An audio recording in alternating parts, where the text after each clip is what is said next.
नमस्कार मित्रांनो, सुस्वागतम. घरोघरी मातीच्या चुली या मालिकेच्या आजच्या भागामध्ये आता ही सुमित्रा आणि जानकी यांचा प्लॅन झालेला असतो. सुमित्रा आता ऐश्वर्याच्या घरी येते आणि ऐश्वर्याला म्हणते की हे बघ ऐश्वर्या, झालं गेलं सगळं काही विसरून जा आणि खरंच मला आता माझी चूक समजलेली आहे. मी जानकीची साथ द्यायला नको होती आणि ऐश्वर्या हे बघ आता आयुष्यावर मी कायम तुझी साथ देईल, मला समजून घे.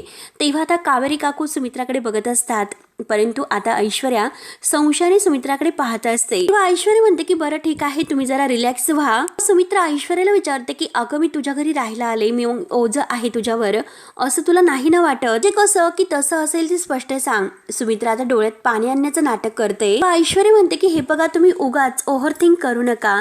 तेव्हा सुमित्रा लगेच आता ऐश्वर्याचं गोडवा गायला सुरुवात करते की बघा आम्ही या मुलीला इतका त्रास दिला तरी सुद्धा काही मनात ठेवलं नाही हो, आणि खरंच ऐश्वर्या खूप बरं वाटलं ग. तर ऐश्वर्या म्हणते की हो ना, तसंही आहो इतक्या रात्री मी तुम्हाला कुठे पाठवणार आहे. आता सुमित्रा म्हणते की म्हणजे सकाळ झाल्यानंतर तुम्हाला जायला सांगणार का, उकलून देणार का? तेव्हा आता लगेच कावेरी काकूंना राग येतो. कावेरी काकू म्हणतात की काय बोलतेच ऐश्वर्या.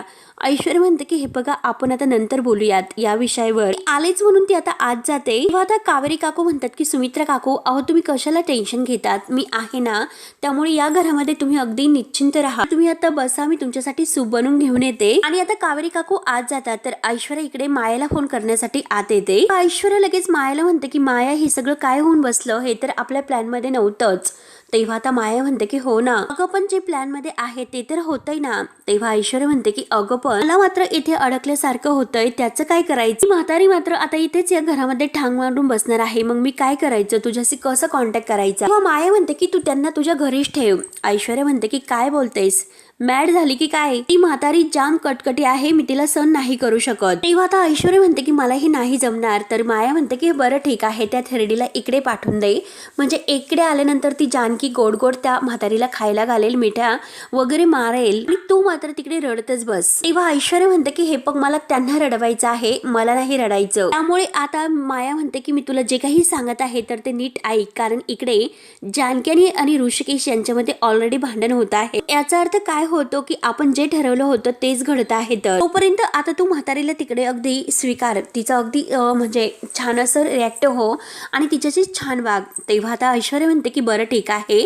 ती म्हातारी जोपर्यंत इकडे आहे तोपर्यंत मी तिला अगदी सहन करते, तिच्याशी गोड वागते, असे बोलून ती आता फोन कट करते. त्यानंतर आता इकडे ऋषिकेश रागानेच रूम मध्ये येतो. आता जानकी रूम मध्येच असते. तेव्हा रागानेच आता ऋषिकेश जानकीला विचारतो की जानकी तू हे काय केलंस, आईला त्या मूर्ख मुलीच्या घरी तू का जाऊन दिलंस, इतकी स्वार्थी तू कशी होऊ शकते? तेव्हा आता जानकी म्हणते तुम्ही कायम मला स्वार्थी सारखी का बोलतात, त्या माझ्या सुद्धा आई आहे ना, कुठलीच मुलगी अशी आईला त्रासात किंवा संकटात नाही टाकू शकत. तेव्हा आता ऋषिकेश म्हणतो की जानकी अगं तू काय केलं, चक्क आईला आगीत ढकलून आलीस, हे तुझ्या लक्षात का आलं नसेल? तेव्हा आता जानकी म्हणते की अहो कसं आहे, काही गोष्टी का लक्षात येत नाही हो, मी जर आईंना सांगितलं की तुम्ही ऐश्वर्याच्या घरी जाऊन राहा, त्या राहणार आहेत का? आणि त्या तर कधी ऐश्वर्याच्या घरी राहायला जाणारच नाही. तेव्हा ऋषिकेश म्हणतो की हो ना, ते तर बरोबर आहे. तेव्हा जानकी म्हणते की कसं हो, नानांना कळाले, तुम्हाला कसं कळालं नाही हो?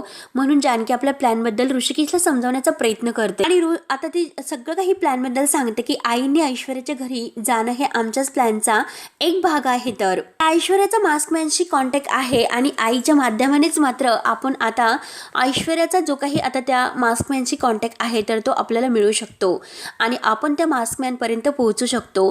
यासाठी आम्ही केलेला हा प्लॅन आहे. सुमित्रा, आई, लताबाई आणि जानकी यांनी तो प्लॅन आता ते ऋषिकेशला सांगते. 12 वर्षापूर्वी जे काही घडलेलं आहे, मकरंद नावाच्या व्यक्तीने मला त्रास दिला होता आणि तो माझ्यावर अगदी प्रेम करत होता आणि कसं तो रिॲक्ट होत होता, जे काही केले त्याने, त्याबद्दल जानकी आता लताबाई आणि सुमित्रा यांना सांगते. आणि तो मकरंदच आता मास्कमॅन बनून आम्हाला त्रास देतोय. तेव्हा आता सुमित्रा सुद्धा म्हणते की हो ना, ऐश्वर्याच्या सोबत जर घरात राहिलो तिच्या तर मात्र आपल्याला नक्की ती काय करते आणि तिच्याकडून सगळं काही माहिती मिळू शकते. त्यासाठी मात्र आता आमचा ठरलेल्या प्लॅन प्रमाणे आता सुमित्रा तिकडे ऐश्वर्याच्या घरी राहायला गेलेला आहे, सगळं काही माहिती मिळवण्यासाठी. हे सगळं ती आता ऋषिकेशला सांगते. ऐश्वर्याचा विश्वास जिंकून सुमित्रा आईने तेथेच राहायचं. हळूहळू ऐश्वर्या कोणाशी बोलते, काय करते याची माहिती मिळवायची, जे नक्की प्लॅन काय आहे, ती कुठे जाते याबद्दल सगळी माहिती मिळाली पाहिजे. सगळ्यात महत्त्वाचं म्हणजे तिचं आणि मास्कमॅनचं कनेक्शन काय आहे यासाठी मात्र सुमित्रा आई तिकडे गेल्या, कारण ऐश्वर्याने कोणीतरी तिच्या अगदी मार्फत आपल्या घरामध्ये गुप्तहेर पेरलेला आहे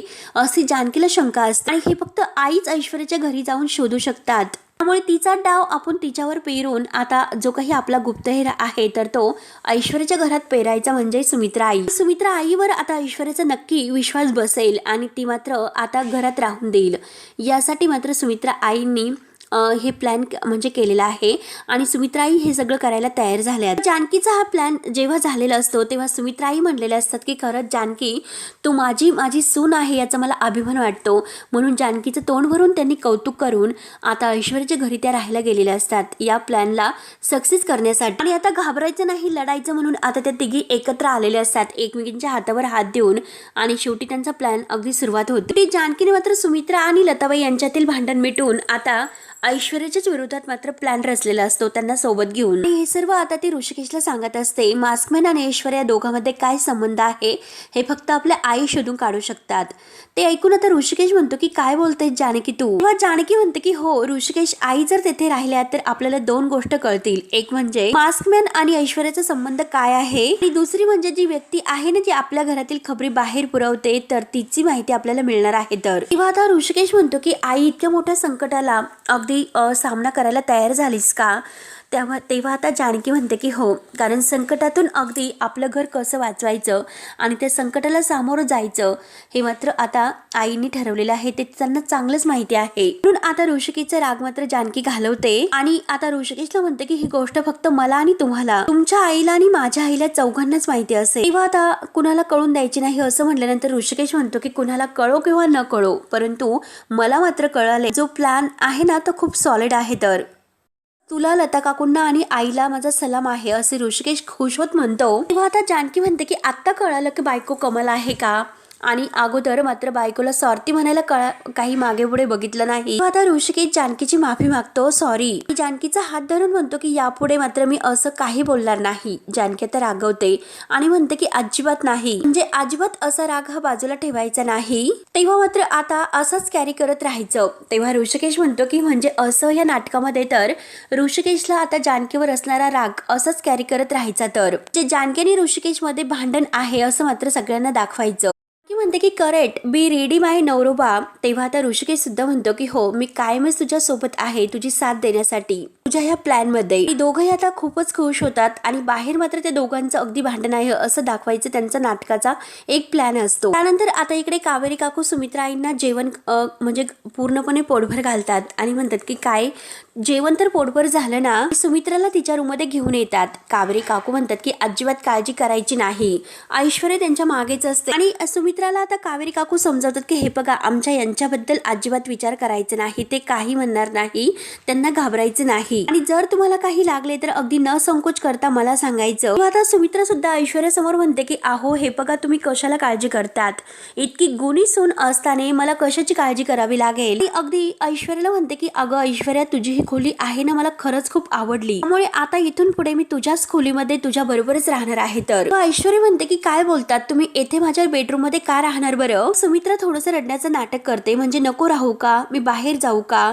तेव्हा ऐश्वर्या म्हणते की तसं नाही हो, म्हणजे तू सासूसाठी बाहेर जाऊन झोपणार का, आणि असं नको, हे असं जर केलं तर माझ्या डोळ्यामध्ये खरंच पाणी येईल.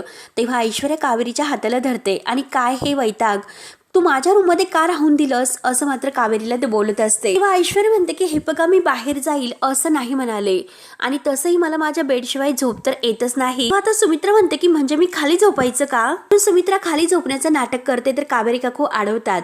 कावेरी काकू म्हणतात की तुम्ही नाही खाली झोपायचं आणि आपण दोघी बेडवर झोपूयात. मात्र आता ऐश्वर्या म्हणते तर सुमित्रा म्हणते की अगं मला झोपेत लाता मारायची सवय आहे आणि यांना मात्र माहिती आहे, त्यांना सवय झालेली आहे. आता ऐश्वर्या म्हणते की डेंजरस प्रकरण आहे. तेव्हा ऐश्वर्या परत म्हणते की हे बघा, आपण एका बेडवर ऍडजस्ट होऊ शकतो आणि कसं करायचं, म्हणजे जे काही पिलो आहे तर त्या मात्र आता मध्यभागी ठेवते. ह्या साईडला मी झोपणार, त्या साईडला तुम्ही झोपायचं असं सांगते. जर तुम्ही झोपेमध्ये लात मारली तर ती उशीला लागेल, मला नाही लागणार, म्हणून कसं झोपायचं हे मात्र ती सुमित्राला समजावते. सुमित्रा आणि कावेरी काकू खूपच हसतात. सुमित्रा म्हणते की खरंच माझी सून किती हुशार आहे हो. कावेरी काकू म्हणतात की हो, माझी लेक हुशार आहे, परंतु ही हुशारी तिला कुठे वापरायची तेच नाही कळतो. म्हणून बरोबर ते ऐश्वर्याला टॉन्ट मारतात. ऐश्वर्या मात्र आता मुद्दाम कावेरी काकूंना झोप येत असेल म्हणून काढून देण्याचा प्लॅन करते. आणि आता मात्र सुमित्रा म्हणते की खरंच माझ्यासाठी तुम्ही इतकं काही करतात, खूप दमल्या असतील, जा आता झोपायला आणि मला मात्र सकाळी लवकर उठू नका. सुमित्रा आता दरवाजा बंद करून घेते. मी सुद्धा आता खूपच दमले, कधी ह्या जानकीमुळे मला विश्रांती नाही मिळाली, म्हणून आता जे काही पिलो आहे आणि ते मात्र ऐश्वर्या जिथे झोपणार आहे तर ते ठेवून देते आणि अगदी ऐश्वर्याला जागा न ठेवता मस्त त्या दिवाणवर झोपते. ऐश्वर्या आता बघूनच असते. ऐश्वर्या पुन्हा सुमित्राला उठवण्याचा प्रयत्न करते. हे बघा आई, मी इथे झोपणार होते, तुम्ही तिकडे झोपणार होतात. सुमित्रा परत उठते, म्हणते की बरं सरकते मी. आणि ऐश्वर्या, तुला माझ्या घोरण्याचा आवाज सहन होईल का असं विचारते. आणि मी जोरजोरात घोरत असते आणि ते तर मला म्हणत असतात की नुसती घोरत नाही, रणगाड्यासारखा आवाज काढते. ऐश्वर्या, तुला हे सर्व चालेल का? आता बरोबर सुमित्रा ऐश्वर्याला खूपच वैताग देत असते. आता ऐश्वर्या वैतागते आणि म्हणते की आई, तुम्ही निवांत बेडवर झोपा, मी येतेच खाली कुठेतरी झोपेल. तर सुमित्रा आता म्हणते की खरंच गुणाची माझी सून, आणि मस्त आता ती बरोबर ऐश्वर्याला खाली झोपवते. तेव्हा ऐश्वर्याला खूपच राग येतो. ऐश्वर्या लगेच आता पिलो घेते आणि पिलोने मात्र सुमित्राचं अगदी तोंड दाबायला अगदी रागाने निघते. तेवढ्यात सुमित्रा डोळे उघडते आणि म्हणते की काय करतेच ऐश्वर्या? ऐश्वर्या घाबरते आणि ते करत असते. मुद्दा म्हणते की उषा सेट करत होते, तुम्हाला त्रास व्हायला नकोय म्हणून. तेव्हा आता सुमित्रा परत झोपते. शेवटी ऐश्वर्याला खाली अंथरूण करून झोपावं लागतं. सुमित्रा एक डोळा उघडते आणि ऐश्वर्याकडे बघत अगदी मस्त हसत असते. मात्र आता सुमित्रा उठते आणि ऐश्वर्याची दृष्ट काढत परत झोपते. ऐश्वर्या बघूनच असते आणि सुमित्रा मस्त गाढ झोपते. तर ऐश्वर्या आता विचार करत बसलेली असते की नक्की हे सर्व काय होत आहे. बाई माझ्या सोबत रोज राहणार, मग रोज मला शिक्षा केल्यासारखं होईल. नक्की आता ह्या मायेचा प्लॅन तरी काय असेल म्हणून ऐश्वर्या आत्ताच वैताग. ऐश्वर्या झोपली असे म्हणून आता सुमित्रा लगेच अगदी तिच्याकडे बघून हसत असते.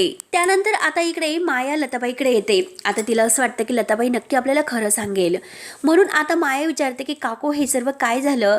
जानकी ताईंच्या सासूबाई तिकडे का राहायला गेल्यात? लताबाई स्पष्ट म्हणते, हे बघ, त्या बाईबद्दल मला तू काही विचारू नकोस, तर माझं डोकं खूप फिरलेलं आहे. तेव्हा आता माया म्हणते की हो, नक्की काय म्हणाल्या त्या? जानकीताई आणि त्यांचं काहीतरी बोलणं तर झालं असेल ना? तेव्हा आता लगेच लताबाई म्हणते की अगं, मला त्या बाईचा विषयच नको, खूप मनस्ताप एकतर झालेला आहे.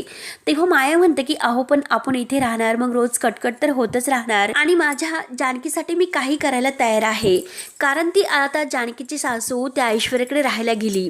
आता मात्र बघ ती ऐश्वर्या काय करते, 2च दिवसात अगदी तिला घराच्या बाहेर काढते की बघ, आणि जाऊन दे, हे बघ माया तू झोप, त्यांना मात्र चांगली अद्दल घडून दे. लताबाई मात्र आता काही न सांगता झोपते. तर माया आता म्हणते की नक्की आता हे सर्व काय सुरू आहे कळायला तर मार्ग नाही, परंतु काहीतरी नक्की करावं लागेल. त्यानंतर आता इकडे सुमित्रा अगदी जोरजोराने घोरत असते. ऐश्वर्याला काही झोप लागत नसते, ती पूर्ण वैतागून जाते. ऐश्वर्या इतकी वैतागते अगदी पिलो घेऊन आपले कान दाबते, तरी सुद्धा काही सुमित्रा इतकी घोरायचं थांबत नसते. नंतर मात्र आता सगळेजण इकडे रणदिव्यांच्या घरी सकाळी सकाळी एकत्र येतात. जानकी आता सगळ्यांना म्हणते की चला नाश्ता करून घ्या तर, आणि आता कोणीही अगदी यायला तयारच नसते. सगळेजण खाली मान घालून उभे असतात. माया सुद्धा तेथेच असते.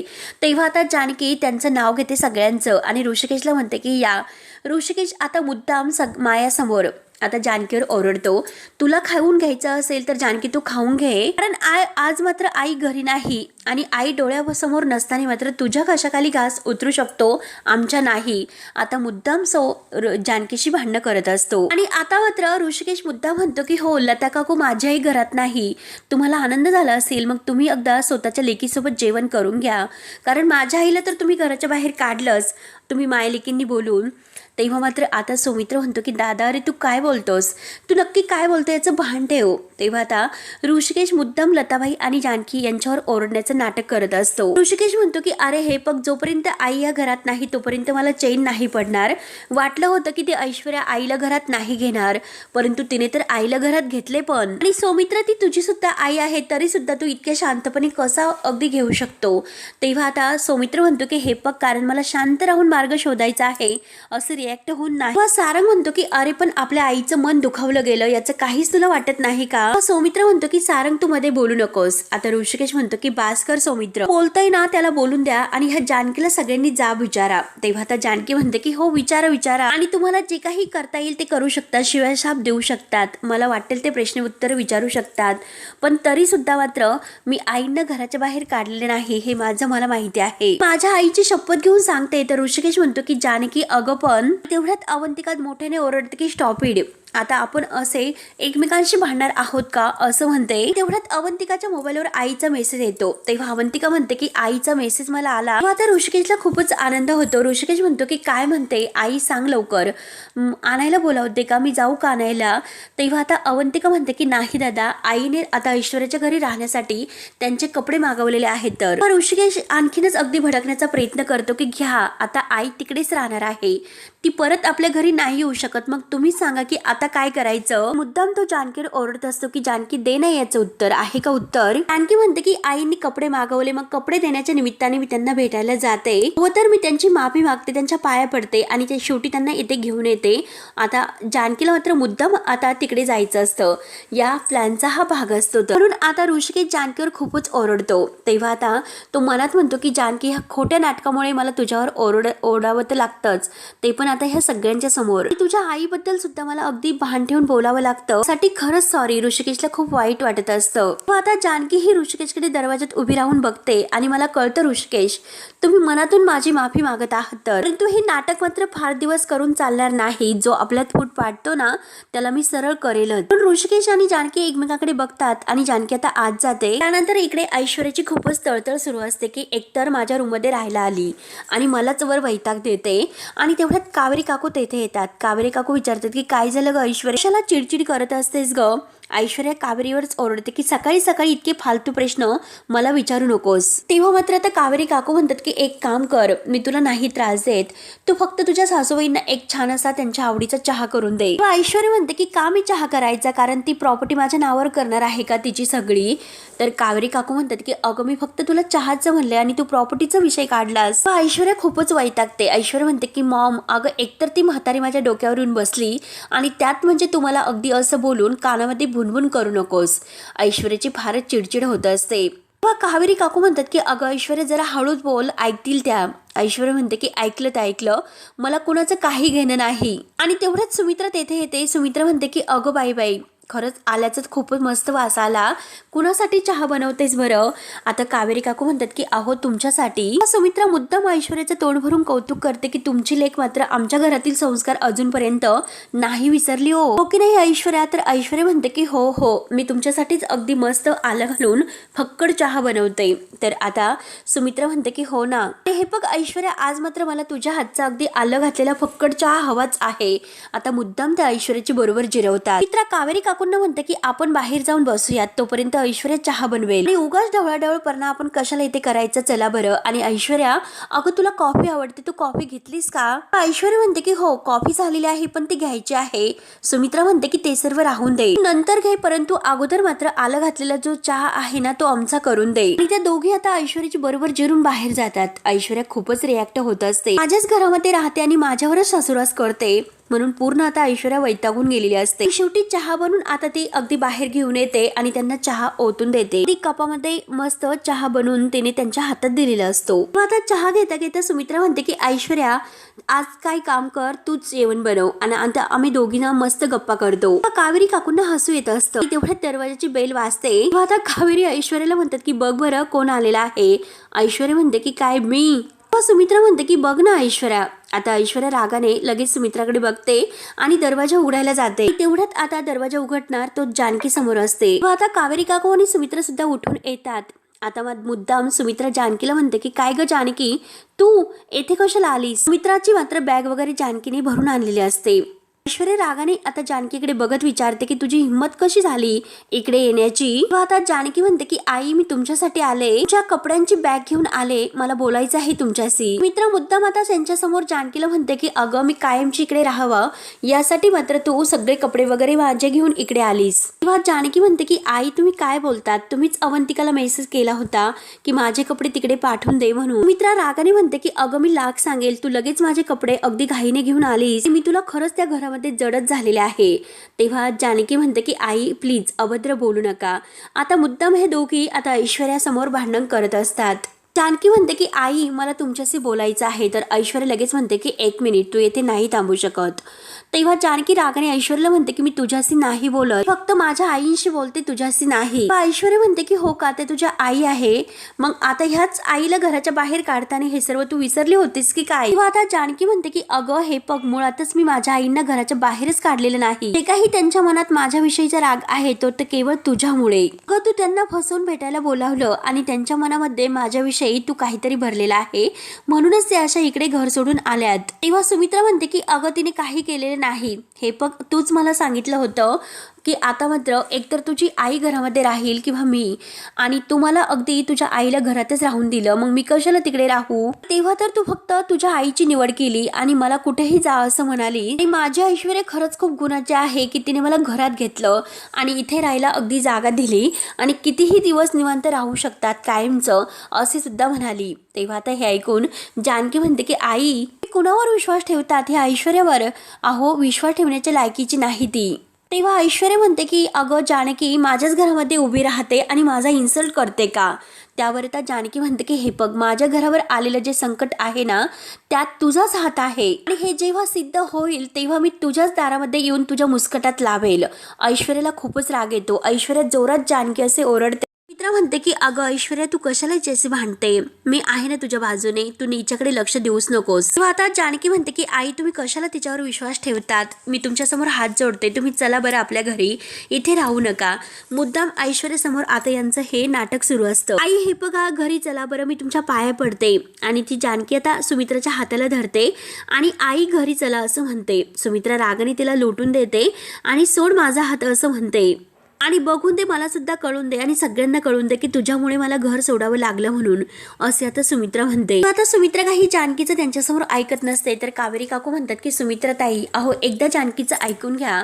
तर ऐश्वर्या रागाने आता कावेरीला म्हणते की तू गप्प बस, तू कशाला त्यांच्यामध्ये बोलतेस. तेव्हा आता कावेरी काकू ऐश्वर्याच ओरडतात आणि तिला आत जायला सांगतात. कावेरी काकू ऐश्वर्याच्या हाताला धरून तिला जबरदस्तीने अगदी आत घेऊन जातात. तेव्हा जानकी आणि सुमित्रा घट्ट असे एकमेकींना खोशवत मिठी मारतात. जानकी आता म्हणते की आई खरंच काय मस्त ऍक्टिंग केली तुम्ही, वाव. तेव्हा सुमित्रा म्हणते की अगं पण हे सर्व करताना खूप त्रास होतो, तुझा अपमान करायला खरंच मला नाही आवडत. आणि आई आपलं इतकं हे सगळं प्लॅन करण्याचं ठरलेलं होतं, नाटक करायचं. तर सुमित्रा विचारते की मला सांग घरी सर्व ठीक आहे ना.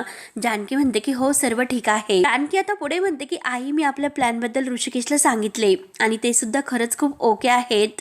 आणि हे बघा आई खरंच मला तुम्हाला इकडे राहिल्यानंतर खूप त्रास होतोय, तुम्हाला खूप त्रास होत असेल. आता सुमित्रा म्हणते की अगं मला कसला त्रास होतोय, त्रास तर त्या ऐश्वर्याला व्हायला पाहिजे आणि बघ मी तिला कसं इथे राहून ओठणीवर आणते. त्यानंतर आता इकडे सारंग सुमित्राशी भांडतो कारण आईला परत आणायला वहिनी तिकडे गेली, मग कपडे घेऊन जाण्याची तिला काय गरज होती. सारंग ऋषिकेशला म्हणतो की आई परत येऊ नये हेच मात्र जानकी वहिनीला वाटत असेल, म्हणूनच तिने असं केलं असेल. तेव्हा सुमित्रा सारंगला समजावतो की अरे ती आईला कन्व्हिन्स करण्यासाठी गेली असेल आणि तिला जर कपडेच पाठवायचे असते तर तिने ते कपडे गुलाबरावांच्या सोबत पाठवले असते. आणि सारंग आणि ऋषिकेश मात्र आता त्या ऐश्वर्याबद्दल बोलत असतात की ती ऐश्वर्या कोणत्या चालीची बाई आहे, तिने जर आईला त्रास दिला तर आपण काय करायचं. आणि सारंग परत म्हणतो की ती बाई आहे ना ती खरंच आता आईला खूप त्रास देऊ शकते. ते सगळं ऐकून आता सौमित्र म्हणतो की हे बघ सारंग, अरे हे सगळं काही मला पटतं पण तेथे जाणं हे आईचाच एक निर्णय होता. तर सारंग डायरेक्ट म्हणतो की हे आई आणि नानांचं घर आहे, आता मात्र वहिनीला असे सांग त्या लताबाईला इथून या घरातून काढून देण्यासाठी तिला जायला सांग. तेव्हा अवंतिका म्हणते की सारंग भाऊजी तुम्ही असं का विचार करतात, अहो त्यांना कोणी घराच्या बाहेर काढून दिलेलं नाही, तो त्यांचा निर्णय त्यांनी मनाने घेतलेला आहे. हे बघा जेव्हा त्या दोघी भांडत होत्या तर जानकी वहिनींनी खूप चांगल्या प्रकारे त्यांना समजवण्याचा प्रयत्न केला होता. अशा वेळेस मात्र जानकी वहिनींनी आईनी काय करावे हे नाही सांगू शकत. आता सारंग आणि अवंतिका या दोघांमध्ये अगदी आरडा ओरड मोठ्याने सुरू होतो. तर ऋषिकेश ओरडतो. ऋषिकेश म्हणतो की आता बास करा आणि तो सगळ्यांना शांत बसायला सांगतो. आणि हे बघा जानकी तिकडे गेलेली आहे, ती आल्यानंतर कळेल की आईचं काय म्हणणं आहे ते, आणि जानकी येईलच आता म्हणून सगळेजण जानकीची वाट पाहत असतात. त्यानंतर आता इकडे ऐश्वर्या तर वैतागून जाते. तेवढ्यात कावेरी काकू म्हणतात की अगं हे बघ तू त्यांच्यामध्ये फूट पाडली, मग ती बिचारी जानकी कायमच घर जोडण्याचा प्रयत्न करत असेल म्हणून आता सुमित्रा आईंना समजवण्यासाठी ती इकडे आली असेल. हे बघ ऐश्वर्या ती तुझ्यासारखी नाही, घर जोडणारी आहे. ऐश्वर्या रागाने कावेरी काकूंना बाहेर जायला सांगते. तेव्हा कावेरी काकू म्हणतात की अगं तू फक्त चिडचिडच करत असते, दुसरं तुला काही जमत नाही. ऐश्वर्या रागाने कावेरी काकूंना बाहेर जायला सांगते. तेव्हा कावेरी काकू म्हणतात की अगं तू जरा जानकीसारखं वागायला शिक, आणि तिची सारखी तू कधी होऊ शकत नाही, कारण तू सारखी अगदी वैतागलेली असते, चिडचिड करत असते. शेवटी रागाने कावेरी काकू बाहेर जातात. नंतर माया मात्र आता ऐश्वर्याला फोन करते आणि विचारते की जानकी तिकडे आलेली आहे का.